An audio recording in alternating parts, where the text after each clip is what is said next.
My name is Tetsuya Kakinoki. I'd like to talk about wave generation due to debris flow into a small water body. These pictures are the aerial photographs of a region in northern Kyushu, western Japan.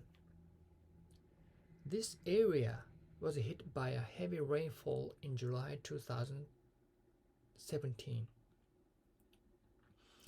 The photos above and below were taken at different times, but the location is the same.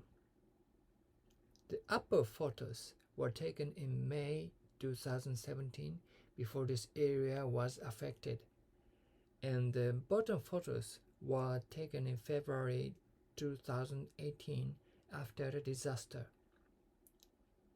The two photos on the right are zoomed in on the area of A and B in the leftmost photo. Surface flows caused by heavy rains flowed with driftwood into the reservoir in the area B and destroyed the flood discharge. The debris flow caused by this event flowed into the reservoir in the area A, which was located downstream, and destroyed the flood discharge.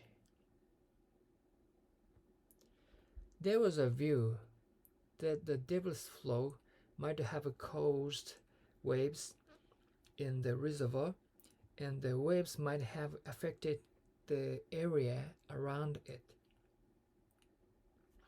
In this study, we investigated the characteristics of waves generated in a small water body by debris flow.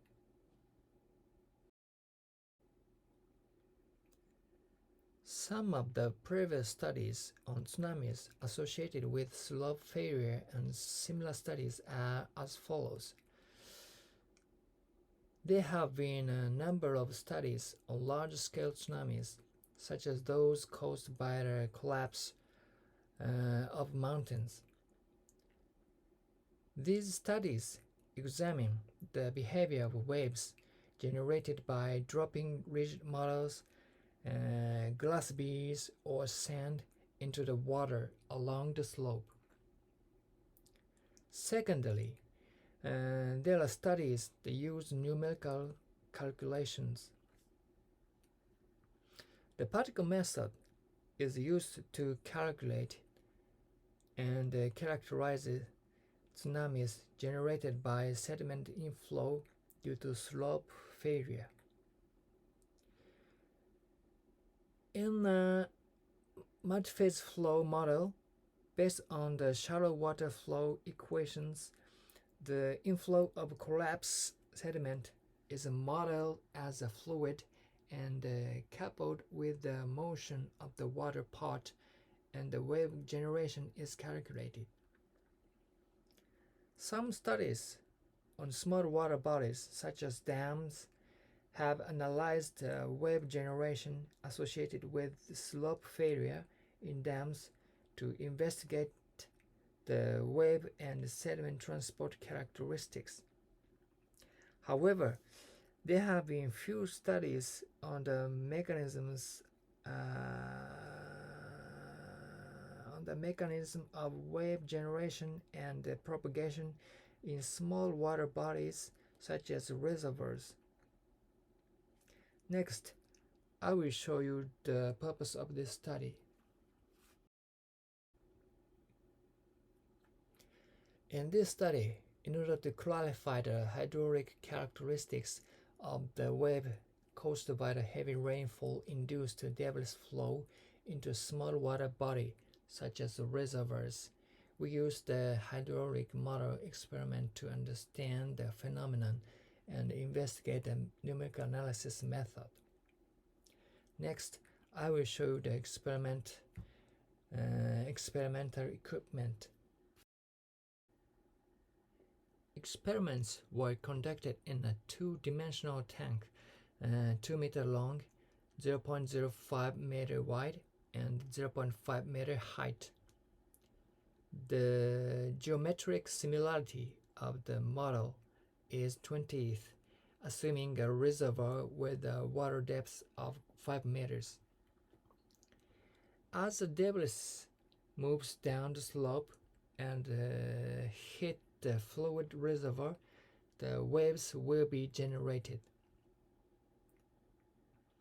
In the image analysis, the video image was divided into frames, and the time series of sediment flow velocities were obtained using the VIV method.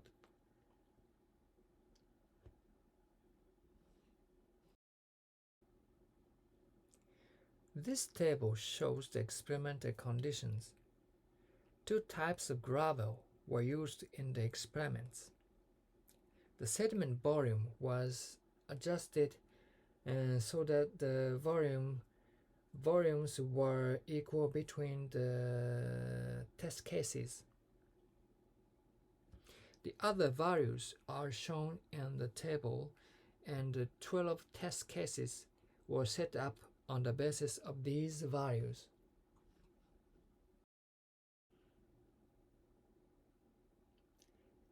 These pictures were taken in the experiment. The sediment was flowing down with a slightly rounded front after entering the water.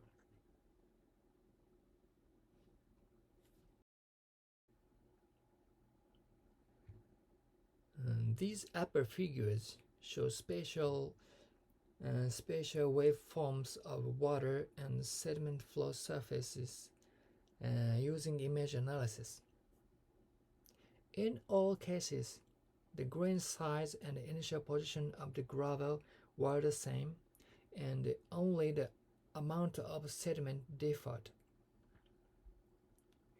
The highest water level was reached when about half of the sediment flow was submerged, and the first wave showed the maximum wave height.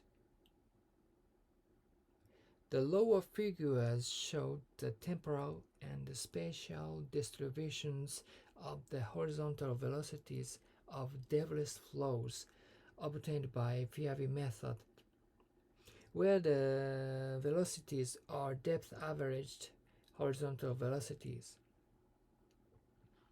The horizontal axis is the on-offshore direction. The vertical axis is the time axis. The color map shows the velocity values. The velocity distribution extends from lower left to upper right. The lower edge of the distribution shows the trajectory of the front of the sediment flow, and the upper edge shows the trajectory of the tail. The lower edge of the velocity distribution is a straight line with a constant slope and a small slope. This indicates that the velocity at the front of the sediment flow is large and constant. On the other hand, the upper edge of the velocity distribution is an upward convex curve. This indicates that the tail of the sediment flow accelerates. When the sediment begins to submerge, the sediment flow decelerates, and when the sediment is completely submerged, the sediment flow reaccelerates. The velocity of the tail was slower than that of the front side.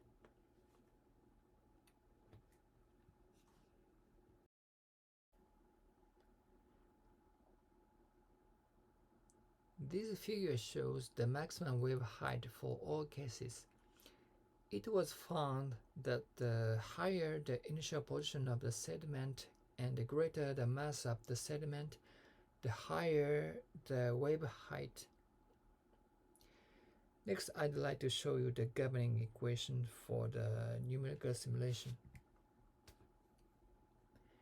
We proposed a model based on the shallow water equation to calculate the motion of water and debris flow. These figures are the result of numerical calculations. The numerical results are good agreement with the experimental data.